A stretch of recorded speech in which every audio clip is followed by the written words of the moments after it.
हम सब इंटरनेट का इस्तेमाल करते हैं ना। और हमारा दरवाजा क्या है इंटरनेट तक? Web browser. सालों से इस दुनिया पर एक ही राजा का राज रहा है। लेकिन सोचिए, क्या हो अगर कोई नया दावेदार, कोई नया चैलेंजर उस सिंहासन को हिलाने आ जाए? तो चलिए इसी पर बात करते हैं। देखिए, भविष्य में क्या होने वाला है, ये समझने से पहले ये जानना बहुत ज़रूरी है कि आज की दुनिया कैसी है। मतलब वेब ब्राउज़र्स का लैंडस्केप आज कैसा दिखता है, और गूगल क्रोम वो इतना बड़ा, इतना पावरफुल बना कैसे। और ये जो ग्राफ है ना, ये सारी कहानी अपने आप बता देता है। 2/3 मतलब दुनिया भर में जितने भी लोग ब्राउज़र इस्तेमाल कर रहे हैं, उनमें से 2/3 गूगल क्रोम पर हैं। ये एक ऐसा दबदबा है जिसे आज तक कोई हिला नहीं पाया। और इसकी सबसे बड़ी वजह जीमेल और गूगल की बाकी सर्विसेज के साथ इसका जो गहरा इंटीग्रेशन है ना, उसी ने इसे करोड़ों लोगों के लिए एक डिफ़ॉल्ट चॉइस बना दिया है। लेकिन अब इस मैदान में एक नया और बहुत ही पावरफुल खिलाड़ी उतर रहा है। एक ऐसा खिलाड़ी जो स्टेटस क्वो को, इस दबदबे को चैलेंज करने के लिए पूरी तरह तैयार है। और ये कोई और नहीं बल्कि वही कंपनी है जिसने हमें चैटजीपीटी दिया। जी हाँ, ओपन एआई। और वो लेकर आई है एक बिल्कुल नया ब्राउज़र। इसका नाम है चैटजीपीटी एटलस। और जानते हैं इसमें सबसे दिलचस्प बात क्या है? ये उसी फाउंडेशन पे बना है जिस पर गूगल क्रोम बना है, मतलब ओपन सोर्स क्रोमियम इंजन। तो इसका मतलब ये हुआ कि क्रोम वाले जाने पहचाने फीचर्स तो मिलेंगे ही, लेकिन इसके ऊपर है चैटजीपीटी की एक जबरदस्त एआई लेयर। और यही वो चीज़ है जो सब कुछ बदल देती है। तो सवाल ये उठता है कि ये एटलस, ये आखिर बाकी ट्रेडिशनल ब्राउज़र्स से अलग कैसे है? ऐसा क्या खास है इसमें? एआई इसमें ऐसा क्या लेकर आ रहा है जो हमारे वेब इस्तेमाल करने के तरीके को शायद हमेशा के लिए बदल दे?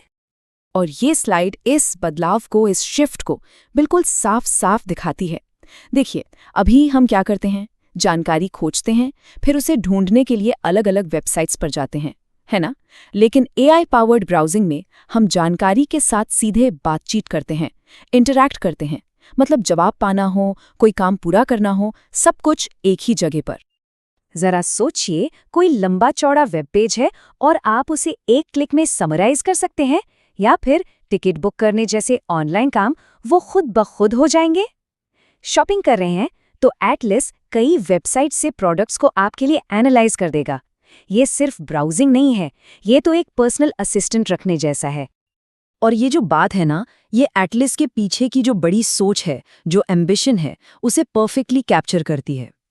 इसे बस एक और ब्राउज़र की तरह नहीं बनाया गया, नहीं, ये तो पूरे वेब के लिए एक नया एआई पावर्ड इंटरफेस है। तो अब हम ये तो समझ गए कि एटलस क्या क्या कर सकता है, लेकिन अब असल सवाल पर आते हैं। इस नई टेक्नोलॉजी का इंटरनेट की जो एस्टैब्लिश्ड दुनिया है, उस पर क्या असर पड़ेगा, खासकर गूगल पर और उन सब पब्लिशर्स पर जो गूगल पर ही तो निर्भर हैं। और इसका असर तुरंत दिखा। जैसे ही एटलस की अनाउंसमेंट हुई ना, मार्केट में जैसे भूचाल आ गया।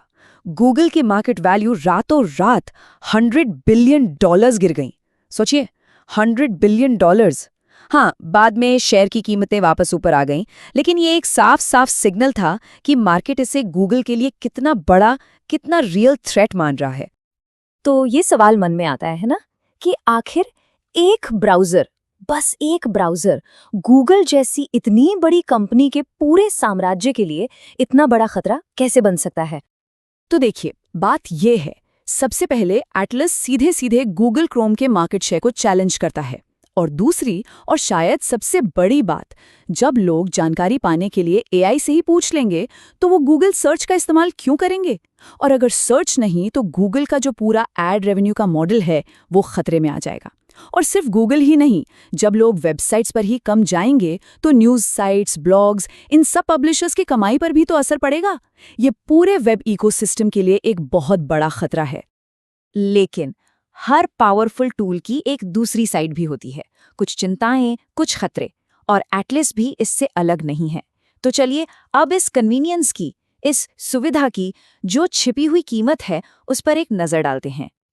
और ये एक बहुत बहुत ज़रूरी सवाल है, क्योंकि जब हम एआई को अपनी डिजिटल लाइफ में इतनी गहराई से घुसने देते हैं, तो हम असल में कुछ बहुत ही कीमती चीज़ों का सौदा कर रहे होते हैं।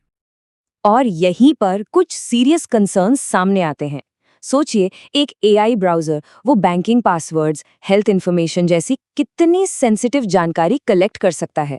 और क्रिटिक्स यही कह रहे हैं कि ओपन एआई को ये साफ करना होगा कि ये डेटा कब तक स्टोर किया जाता है, इसकी सिक्योरिटी कैसे होती है। इसके अलावा एक और खतरा है, एआई अनजाने में वेबसाइट से कॉपीराइटेड कंटेंट उठा सकता है, और जो समरीज वो हमें देगा, क्या वो हमेशा 100% एक्यूरेट होंगी? ये भी एक बड़ा सवाल है। और ये सब हमें इस पूरे विश्लेषण के आखिरी और शायद सबसे जरूरी सवाल पर ले आता है। क्या वेब का भविष्य ज्यादा पावर और कन्वीनियंस के लिए हमारी प्राइवेसी का सौदा करेगा? ये एक ऐसा सवाल है जिसके बारे में हम सबको सोचना होगा, क्योंकि टेक्नोलॉजी तो आगे बढ़ती ही रहेगी और यही सवाल तय करेगा कि हमारा आने वाला इंटरनेट आखिर दिखेगा कैसा।